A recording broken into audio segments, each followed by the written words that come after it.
Ukuran kinerja para penegak hukum dan HAM juga harus diubah,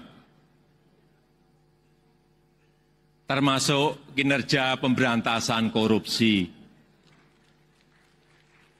Penegakan hukum yang keras harus didukung. Penegakan HAM yang tegas harus diapresiasi.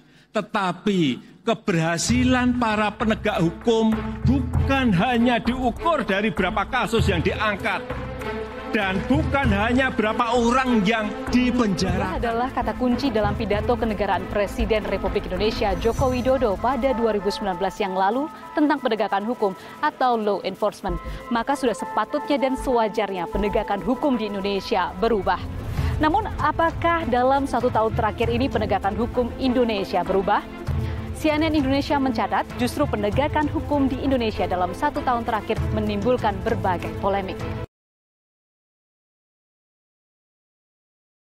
Perlindungan dan penegakan hukum di Indonesia.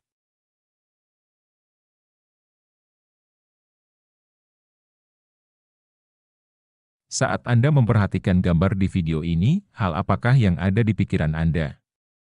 Keadilankah? Hukumkah? Atau pengadilan? Ya, ketiga hal tersebut berkaitan erat dengan gambar tersebut. Gambar tersebut merupakan cermin proses perlindungan dan penegakan hukum. Kedua hal tersebut sangat penting untuk dilaksanakan di negara kita.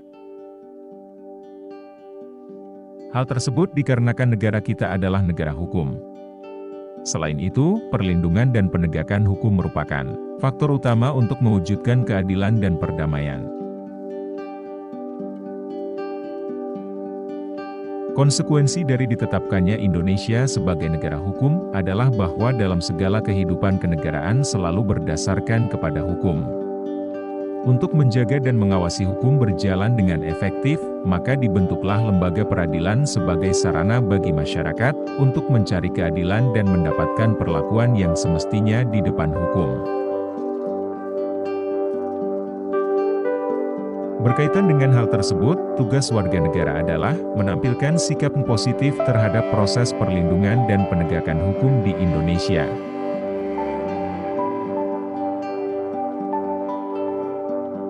Pada bab ini, Anda akan diajak untuk mengupas materi yang berkaitan dengan praktik perlindungan dan penegakan hukum di Indonesia. Setelah mempelajari materi pada bab ini, diharapkan Anda mampu mengevaluasi praktik perlindungan dan penegakan hukum di Indonesia, dan menampilkan sikap perilaku patuh terhadap hukum yang berlaku.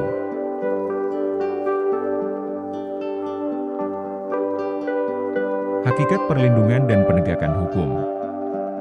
Bayangkan apa yang akan terjadi apabila di keluarga tidak ada aturan, di sekolah tidak ada tata tertib, di lingkungan masyarakat tidak ada norma-norma sosial, di negara tidak ada undang-undang.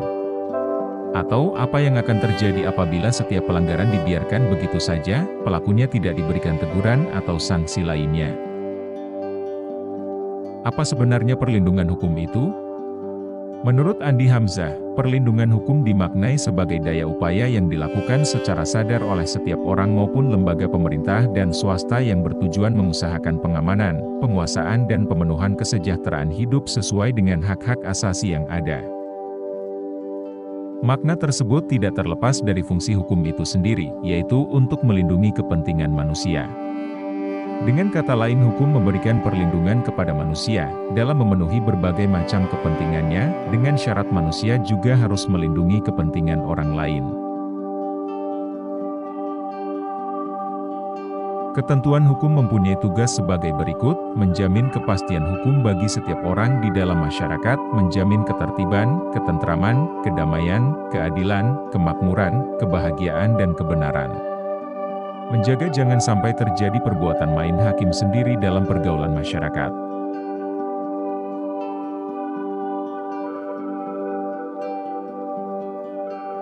Simanjuntak mengartikan perlindungan hukum sebagai segala upaya pemerintah untuk menjamin adanya kepastian hukum serta memberi perlindungan kepada warganya agar hak-haknya sebagai seorang warga negara tidak dilanggar, dan bagi yang melanggarnya akan dapat dikenakan sanksi sesuai peraturan yang berlaku.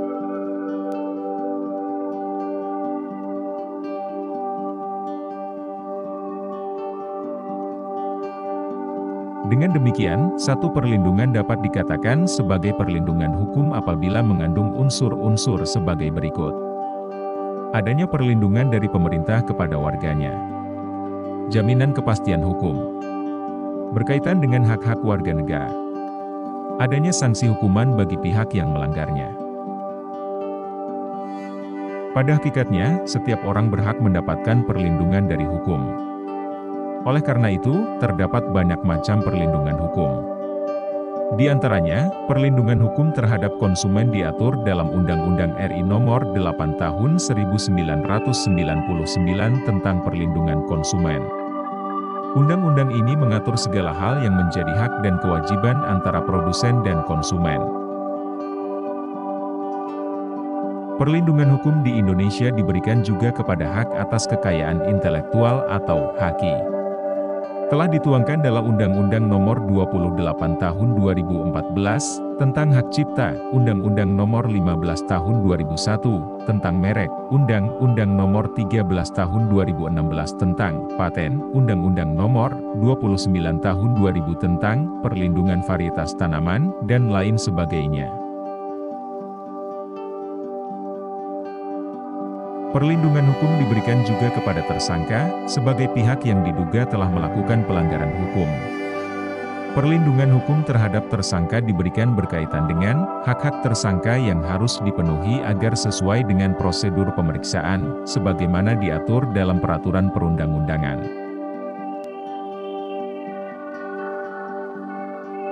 Hukum dapat secara efektif menjalankan fungsinya untuk melindungi kepentingan manusia, apabila ditegakkan. Dengan kata lain, perlindungan hukum dapat terwujud apabila proses penegakan hukum dilaksanakan.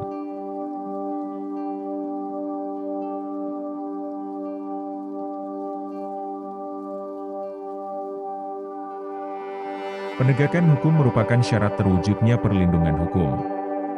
Kepentingan setiap orang akan terlindungi apabila hukum yang mengaturnya dilaksanakan dengan baik oleh masyarakat ataupun aparat penegak hukum.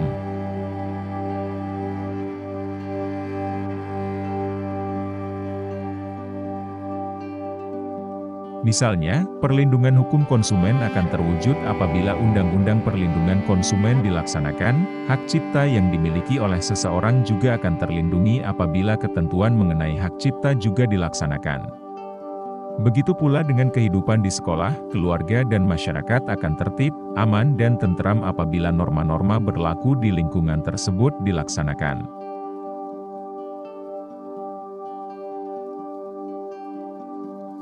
Pentingnya perlindungan dan penegakan hukum. Sebagai negara hukum, Indonesia wajib melaksanakan proses perlindungan dan penegakan hukum. Negara wajib melindungi warga negaranya dari berbagai macam ketidakadilan, ketidaknyamanan dan penyimpangan hukum lainnya. Selain itu, negara mempunyai kekuasaan untuk memaksa seluruh warga negaranya untuk melaksanakan semua ketentuan-ketentuan yang berlaku. Perlindungan dan penegakan hukum sangat penting dilakukan karena dapat mewujudkan hal-hal berikut ini.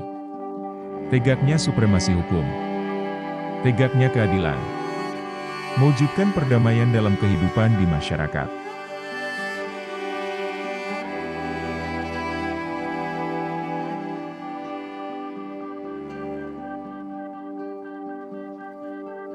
Menurut Surjono Sukanto, keberhasilan proses perlindungan dan penegakan hukum tidaklah semata-mata menyangkut ditegakkannya hukum yang berlaku, akan tetapi sangat bergantung pada beberapa faktor, antara lain sebagai berikut. Faktor hukum. Dalam hal ini yang dimaksud adalah undang-undang yang dibuat tidak boleh bertentangan dengan ideologi negara.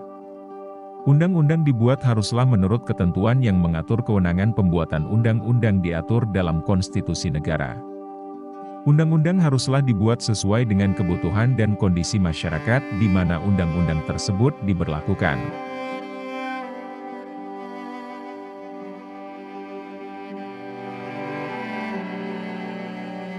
Faktor penegak hukum.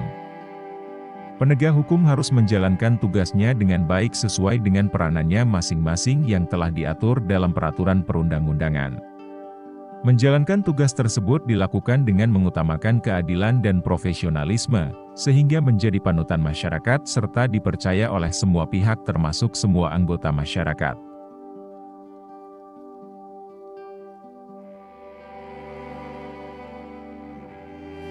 Faktor masyarakat. Warga masyarakat harus mengetahui dan memahami hukum yang berlaku, serta menaati hukum yang berlaku dengan penuh kesadaran akan pentingnya dan perlunya hukum bagi kehidupan masyarakat.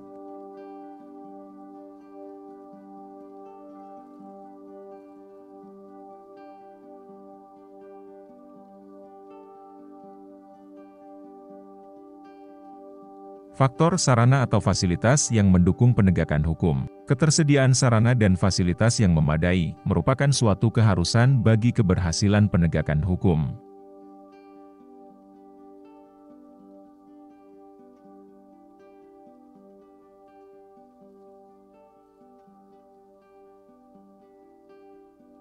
Faktor kebudayaan. Dalam hal ini, kebudayaan mencakup nilai-nilai yang mendasari hukum yang berlaku, nilai-nilai mana merupakan konsepsi-konsepsi abstrak mengenai apa yang dianggap baik sehingga dianut, dan apa yang dianggap buruk sehingga dihindari.